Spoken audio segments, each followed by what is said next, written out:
तो पहले basic questions देख लेते हैं, उसके बाद हम देखेंगे जो मोस्ट स्कोरिंग क्वेश्चंस हैं, और लास्ट में सेकंड पार्ट में देख लेंगे अपन जिसमें अच्छी रैंक आ सकती है। ठीक है, तो पहला क्वेश्चन असर्शन एंड रीज़न, ये बेसिक आने वाले हैं तो ये आने चाहिए। ठीक है, तो क्या कह रहा है कि जब न्यूट्रल बॉडी होती है, पॉजिटिवली चार्ज होती है, तो इट्स मास डिक्रीजेज।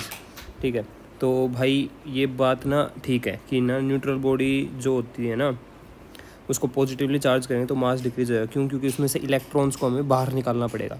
ठीक है, a body acquires positive charge when it loses electrons, और बॉडी के पास पॉजिटिव चार्ज कब आएगा? जब उसके पास इलेक्ट्रॉन्स लूज होंगे। ठीक है, तो फर्स्ट ऑप्शन आ गया। ठीक है जी, ये वाला question it's a basic question. ठीक है, ये सबको आना चाहिए, इसमें कुछ नहीं है। हमें देखो ई निकालना है, हमें एल दे रखा है।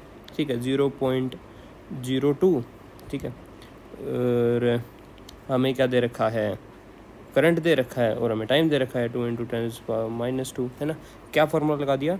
L/dI/dt, है ना, -L/dI/dt। ये फार्मूला अपना लग गया, आंसर आ जाएगा अपना इससे फर्स्ट ऑप्शन। अगले के अंदर देखते हैं कि ना सिंपल कुछ भी नहीं करना अपन को है ना 1 kg का फ्री बॉडी डायग्राम बनाते हैं। 1 kg के ऊपर क्या लग रही है? एक टेंशन लग रही है इस डायरेक्शन में T1। ठीक है, और क्या इसका एक्सेलरेशन है इस डायरेक्शन के अंदर। तो फिर अपना एक्सेलरेशन का क्या फार्मूला होता है? F_net/m। ठीक है, तो क्या आएगा? 16/8, तो आएगा 2 का एक्सेलरेशन आ गया। ठीक है, तो T1 की वैल्यू कितनी होगी? Net force. ठीक है, तो मास कितना है? 1 × 2, कितना हो गया? 2। ठीक है, तो अपना आंसर क्या आएगा? T1 की वैल्यू 2। अगला देख लेते हैं, find the electric charges are placed at the corner of the square of the side √2 the potential at the. ये भी बेसिक क्वेश्चन है। ठीक है, इसके अंदर आपको फॉर्मूला लगाना है, और क्या आएगा मैं वैसे बता दूं। V = KQ/R फॉर्मूला लगता है, तो Q ब्रैकेट में ले लो। ठीक है, R की वैल्यू कितनी है? √2 है, तो √2 का मतलब ये क्या है? For electric placed at the corner of square of side √2, side है √2। ओके, सो यहाँ से Q की वैल्यूज़ ब्रैकेट में आ जाएंगी अपने पास। 8 + 5 - 3 - 10 इंटू में 10⁻⁻6। ठीक है, तो इन सबको की अगर हम सोल्व करेंगे तो अपने पास क्या आ जाएगा लास्ट में? 0। क्यों आएगा? ये हो गया -13, ये +13। ठीक है, तो 0 आंसर आ गया। ईजी था, ये एक अच्छा क्वेश्चन है। ठीक है, इसको सेकंड पार्ट में करेंगे हम। ड्रिफ्ट वेलोसिटी, ये भी अच्छा क्वेश्चन है, नीट लेवल का क्वेश्चन है। ठीक है, बाकी ना इसको कैसे सोल्व करना है वो मैं बता दूं। चलो अगली में कर लेंगे, अच्छा क्वेश्चन है।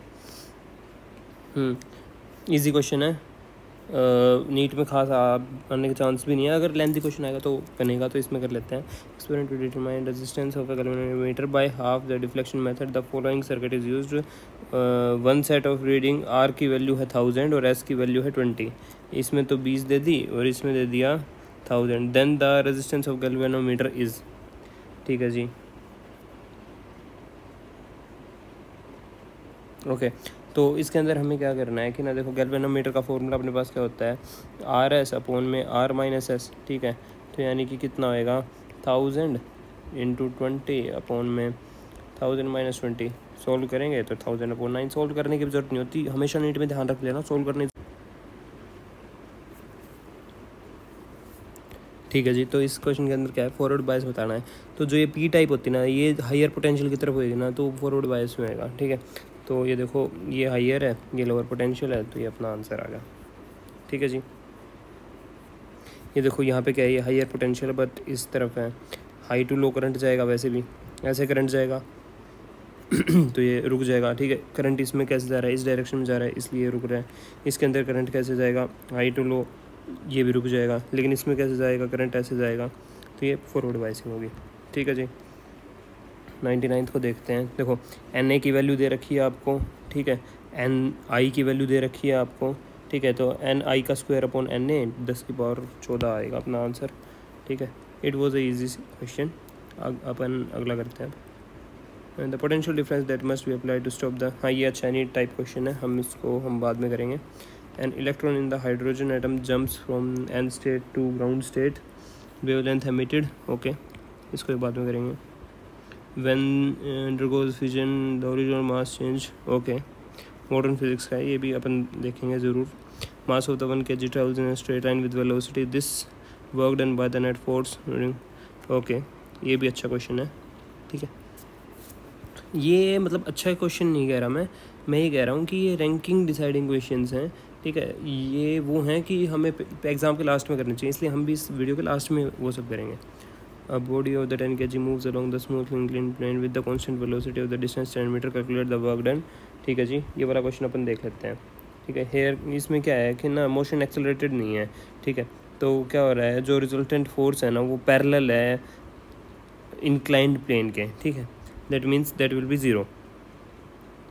तो F minus M G sine theta करेंगे ना, तो किसके इक्वल आएगा, ज़ीरो। साइन थीटा कितना है, साइन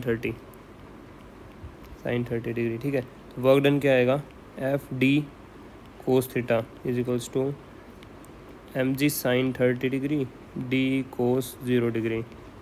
तो यानी कि 500 जूल अपने पास आंसर आ गया, ठीक है। अब क्वेश्चन समझा देता हूँ, एक बार नहीं समझ में आता। Body moves along a smooth inclined plane है, इसके अलोंग मूव कर रही है। ये कितना इंक्लिनेशन पे है, 30 डिग्री के ऊपर है, ठीक है। ये कॉन्स्टेंट वेलोसिटी से, कोई एक्सेलरेशन नहीं है, ठीक है। डिस्टेंस 10 मीटर, ठीक है जी। तो वर्क डन कैलकुलेट करना था, ठीक है। कई बार हो जाता है कि ना क्वेश्चन समझ में आए, ठीक है। ये आप लोग पढ़ लेना अच्छे से, ठीक है। मतलब एक बार रीड कर लेना इस क्वेश्चन को, इतना खास नहीं था। ओके, ये देखते हैं। Object of the mass 2 kg is placed on a smooth horizontal surface, a water jet throws the water. हाँ यार देखो, ये इस टाइप के क्वेश्चन ना नीट में खास आते तो नहीं है, बट दिमाग ख़राब करते हैं। तो हम इसमें फॉर्मूला कहता है F is to V D M by D T, ठीक है। ये एक बार हटा दिए थे इस टाइप के क्वेश्चंस, बट हो सकता है कि ना थोड़ा सा लेवल बढ़ाने के लिए आ जाएंगे अपने पास। ये न्यूटन आ गया। तो एक्सेलरेशन क्या होता है, फोर्स अपॉन मास, तो निकाल लेना 40/2 इज इक्वल्स टू 20, ठीक है जी। आपका आंसर आ जाएगा ये second option. Vehicle travels the half the distance with the speed 2 metre and the other half with the 5 metre. Average speed निकालनी है कि कुछ नहीं है, 2x upon x by 2 plus x by 5 करके निकाल लेना। A particle moves in a uniform acceleration crosses the 2 points A and B present in the straight line with the speed 10 meter per second and 20 meter per second respectively। particle कुछ भी नहीं है भाई। Mid point के लिए क्या होता है अपने पास, अंडर रूट u का स्क्वायर प्लस में v का स्क्वायर अपॉन में 2, तो 100 प्लस 400 बटे 2 का अंडर रूट, यानी 5√10 कुछ आएगा अपना आंसर शायद, है ना। ये आ गया। In the given force where x is the displacement, the dimension of the A and B will be। तो देखो जो x है ये क्या है, डिस्प्लेसमेंट है, तो ये लेंथ होगी। A और B के बताने हैं, फोर्स के इक्वल आ जाएगा। तो फोर्स क्या होता है, m1L1T-2, ठीक है जी। A इंटू में log B अपॉन में ये कितना है, L इधर था, इधर चला जाएगा, तो इधर 2 कर देता हूँ मैं डायरेक्टली, ठीक है। अपने पास ये आ गया। तो अपने पास क्या बचा,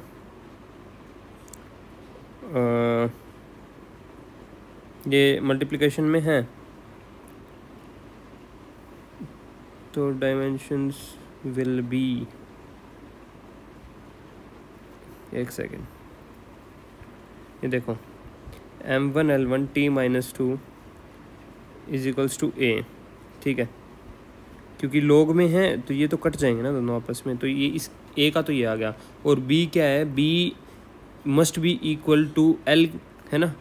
तो B must be equal to L।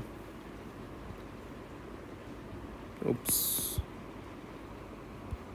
पक्का वो क्वेश्चन गए जो हमने मार्क किए थे। वी हैव देम, ठीक है जी। So we were on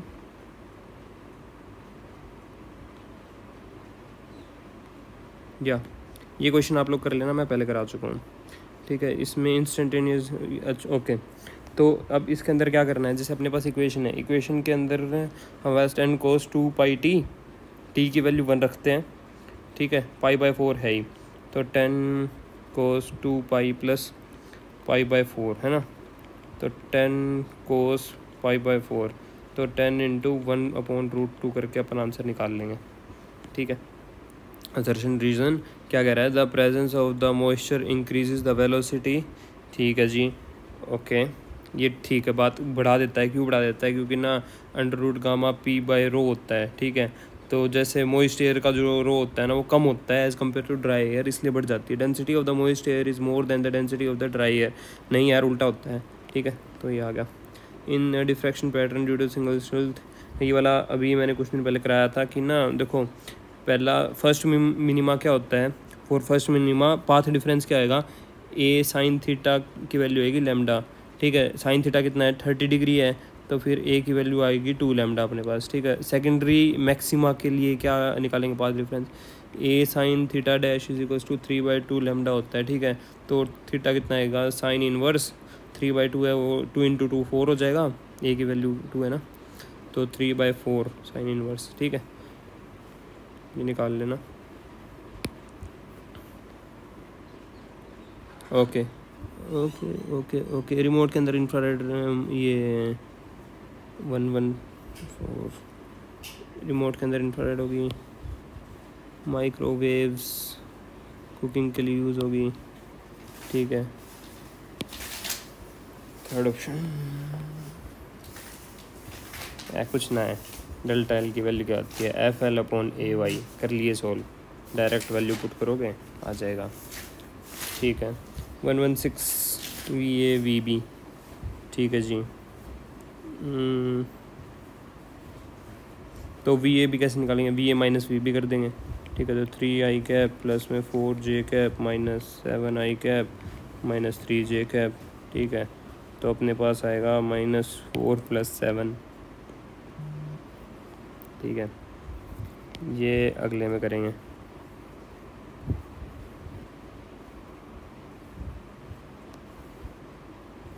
Perfectly rigid body, a net positive work done by the external torque increases the rotational kinetic energy of the body, ठीक है। बात कि ना रिजिड बॉडी के अंदर ना जब पॉजिटिव वर्क डन होता है ना एक्सटर्नल फोर्सेस से, तो kinetic energy, rotational kinetic energy उसकी बढ़ जाती है, ठीक है।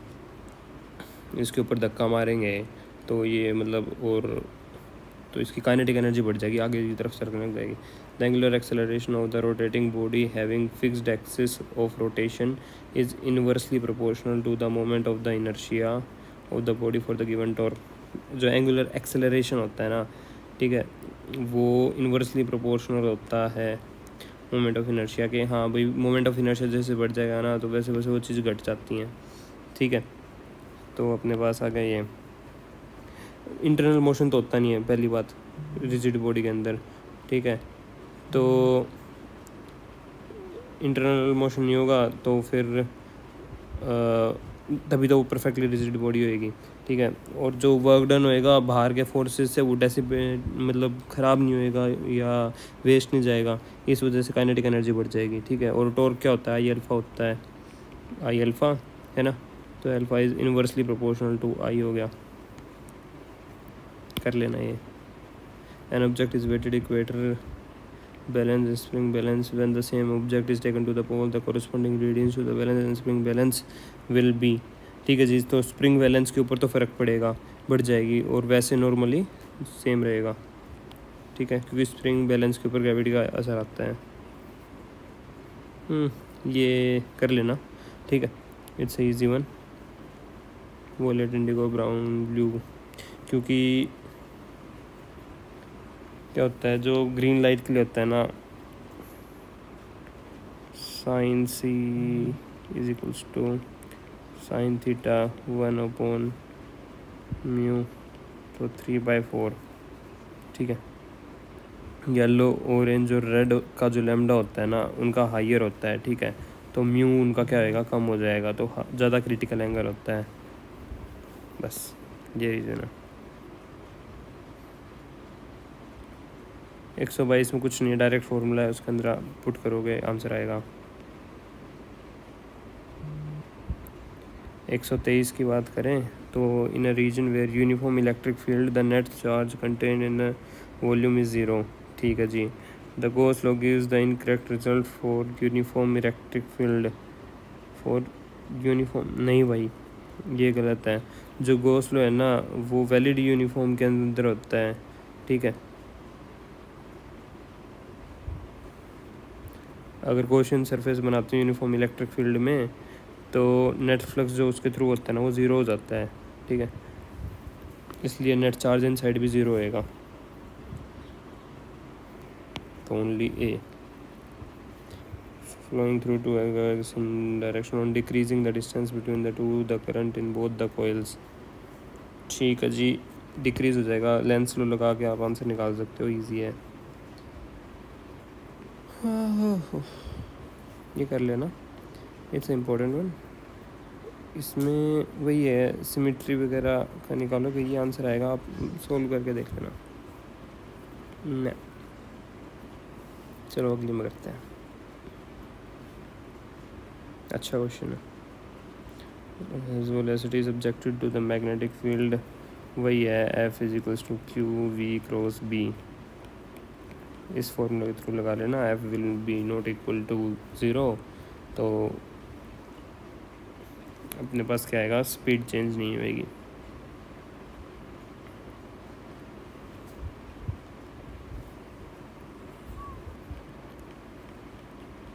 ये फॉर्मूला सबको पता है ना।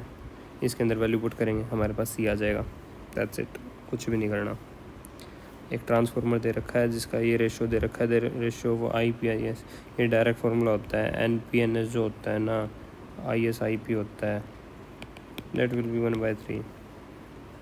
When a capillary tube is dipped in a liquid, the liquid neither rise, falls to capillary if angle of the contact must be 0। ठीक है जी, ठीक लग रही है। The working of the venturimeter is based on the Bernoulli theorem. ठीक है, हाँ, जो वेंचुरीमीटर होता है बर्नौली थ्योरम पे होता है। When a capillary tube is dipped into a liquid, if the liquid neither rises nor falls in capillary, if then the angle of contact must be 0। ये वाली बात ना, थीटा 0 होता है ना तो लिक्विड राइज करता है, और थीटा 90 होता है तो वो कुछ नहीं करता। ये होता है 0 पे तो राइज करेगा और 90 डिग्री के ऊपर कुछ भी नहीं करता। ठीक है, तो अपने पास फोर्थ ऑप्शन हो गया।